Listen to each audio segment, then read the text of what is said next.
morning guys. Ngayon, ituturo ko naman kung paano magbasa ng gauge manifold. Bago ako magsimula, papakita ko sa inyo kung anong gauge manifold ang gamit ko. Ito ay, ang brand nito ay Aroki. Meron siyang naka-indicate na R12, R22, tsaka R134A na temperature. So, ngayon, iti-testing natin kung paano magbasa ng mark. Kunyari, itong refrigerant na to, yung ating system unit. Papasok ko. Dito. Sir, paano?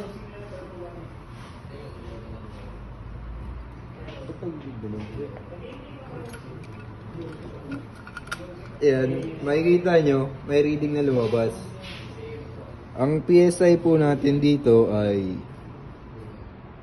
62 PSIG.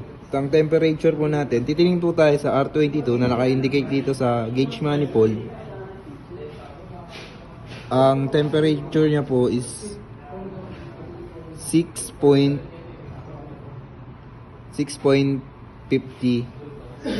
ay 6.30 something, 60.30 degrees Celsius. Yun lang po.